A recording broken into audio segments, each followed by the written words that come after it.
So I think we are good to start now. Let me first of all, thank Sumit Bhai for taking out time, because I'm sure, hats off to you, the kind of effort which you are putting in, and the material which you are getting ready for all of us. It is next level. So thanks a ton for that. So अगर आप सभी लोगों ने इस meeting का subject ध्यान से देखा हो, that why this training session we have kept today. So कई लोगों को लग रहा हो कि ये लॉकडाउन हो गया, जैसे मैं अपनी प्रेजेंटेशन में भी बोलता हूँ, that this lockdown period has generated a kind of anxiety or a fear in most of our minds. So ये एंग्जाइटी से सेटबैक में जाने की जरूरत नहीं है, और अगर कोई लोग सेटबैक में चले भी गए, सेटबैक मतलब अगर हताश होकर बैठे हुए हैं, तो how we can come back from this setback, on these things Sumit bhai will talk upon. And the strength of participants in this meeting talks volume about that how eager we are to attend and to hear from Sumit bhai. So Sumit bhai, over to you. Request you to please kindly take the session forward, and we are eagerly awaiting to hear from you.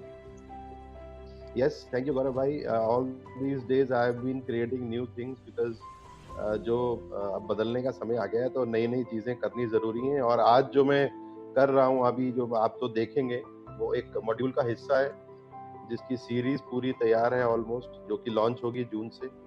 This will also be, I will be selling out in the market. एक course launch कर रहा हूँ इस पे, और उसी का पहला हिस्सा आप आज सुन रहे हैं। तो आशा करता हूँ आपको अच्छा लगेगा। ऑलरेडी कुछ जगह पर मैं कर चुका हूँ।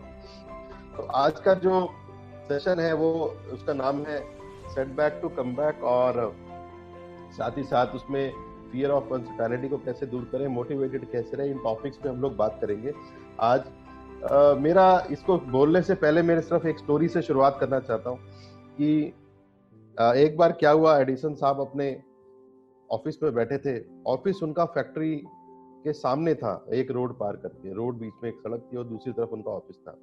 देर रात तक वो काम करते थे, वो बैठे हुए थे उस ऑफिस में। अचानक देखा कि शीशे पर कुछ रोशनी की चमक दिख रही है। तो उन्होंने सोचा कोई गाड़ी होगी, बाहर से लाइट आ रही होगी। लेकिन जब देखा कि ये तो बहुत देर तक अभी वैसे ही है, उन्होंने उठ के शीशा जब अपनी खिड़की का खोला तो बाहर देखा कि आग लगी हुई है, और ये आग कहीं और नहीं, उनकी अपनी फैक्ट्री में लगी हुई थी।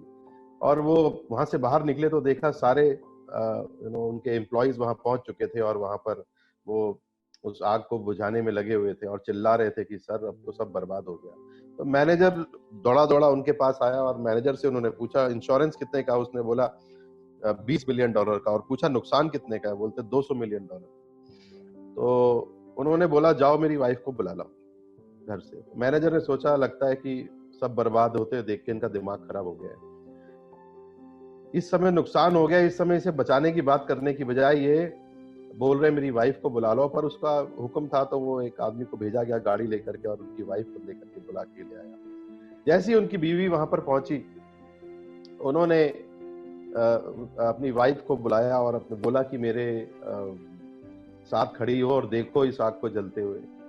उसकी वाइफ भी वहां खड़ी रही। चेहरे पे कोई भाव नहीं थे उनके, किसी भी प्रकार की कोई भी ऐसा भाव नहीं था जो उनको तंग कर रहा। और उनके गले में उन्होंने हाथ डाला और हाथ डाल के बोला डार्लिंग आज हमारी पुरानी सारी बातें जल के खाक हो गई, कल से नई शुरुआत है। गोल्डन स्टेटमेंट में आपको देता हूँ, चीजें या तो आपके जीवन में आए पास्ट की और आपको खुशी दे रही हो तो रखिए उनको। अगर आज कोई चीज आपको बॉदर कर रही है तो इमीडिएटली छोड़ दे। तो दो तरह से चीजें आपको खुशी देनी चाहिए, या तो पास्ट की वो चीजें जो आज भी खुशी दे रही है उनको रखिए, या कोई भी ऐसी चीज जो आपको तकलीफ दे रही है तो फिर उसके जाने से आपको खुशी होनी चाहिए, तो उसको छोड़ दीजिए। तो आज एक नई शुरुआत की ओर बढ़ते हैं। आज के समय में एंग्जाइटी आना स्वाभाविक है, डिमोटिवेशन आना स्वाभाविक है, लेकिन मुझे इसका शिकार नहीं बनना है।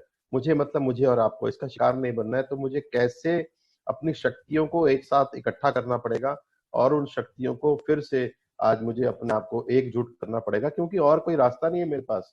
क्योंकि मुझे जीना है और मुझे अपने परिवार को भी ठीक रखना है और मुझे अपने करियर को भी ठीक रखना है। तो 7 ऐसे पॉइंट जिनसे आप मेंटली, इमोशनली एंड फिजिकली ये सारे उसमें हेल्दी रहेंगे, तो मैं आपको बताता हूँ।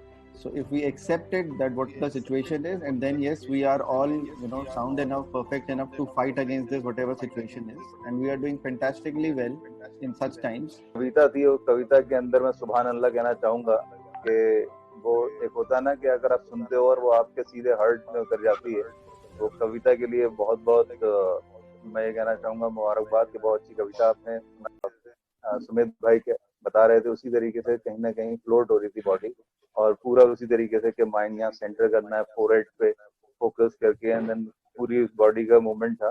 Very well, very well. मतलब मैं इसमें यही कहूंगा कि it's a transformation, basically it's not a best motivation session, it's a transformation of your entire way of living somewhere. So that's very good Sumit भाई, एंड कीप डूइंग इट। बहुत अच्छा लगा, और मुझे लगता है कि हर किसी को बहुत अच्छा इंसाइट मिला होगा। वाकई में ये स्टेशन उन लोगों को बहुत इम्पैक्ट कर जाएगा जिनके अंदर इमोशंस है ना।